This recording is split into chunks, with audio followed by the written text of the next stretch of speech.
В исламе это религия мира, добра и правила. То есть все люди живут по правилам, каждый человек знает свое место. Это все люди, они равноправны, у всех есть свои права, они перед Богом все одинаковые. То есть есть порядок. И как нам всем известно, там, где порядок, всегда найдется тот, кто захочет сделать беспорядок.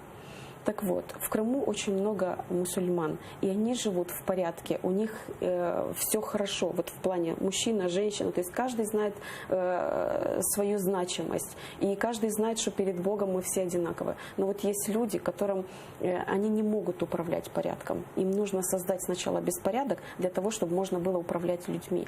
А в исламе нету преимущества человек над человеком, то есть там все перед Богом одинаковы, все равны. И, естественно, трудно управлять, когда есть равенство. Нужно сначала создать беспорядок, а потом уже управлять этими людьми. Поэтому, к сожалению, я себе даже не представляю, как там жить, не зная, что будет завтра, что будет с твоим сыном, что будет с мужем, что будет с папой. Это реально, это очень страшно. И мне всегда печально, когда я слышу, что там происходят все эти массовые аресты без причин, на мой взгляд. Это на самом деле, это очень печально. Просто еще боятся единства мусульман. У мусульман есть большое единство. И вот этого единства очень сильно власти почему-то боятся. И тут же создают надуманный терроризм и прочие обвинения. К сожалению, это происходит в мире. В мире мы это наблюдаем. Скажите, а как еще, что можно еще сделать, чтобы все-таки... Вы знаете, я тоже в Украине сталкивалась с тем, что вроде Украина это такая страна, которая создает условия всем народам для развития, но все равно есть страх. Все-таки есть страх перед нашей религией.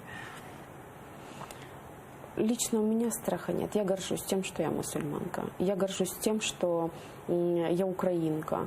Ведь в Украине мы имеем, у нас есть свои права, защищенные государством, то есть права на вероисповедание и совесть.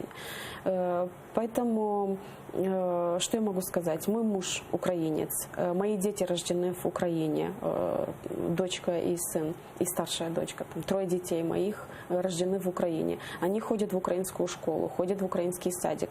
Мой сын вырастет, он будет служить в украинской армии, он будет защищать Украину. Поэтому для меня Украина – это родина. Хотя я родилась в Молдове, воспитывалась там, получила образование там, но я сделала репатриерию. У меня бабушка с Украины, я вернулась назад на свою родину. Поэтому Украина для меня родина. И то, что я мусульманка, это не мешает мне быть украинкой, соблюдать все законы нашей страны, плюс совмещать это с моими духовными ценностями, которые у меня в душе и которые соблюдает моя семья. Я горжусь тем, что я украинка, горжусь тем, что я мусульманка и живу в Киеве.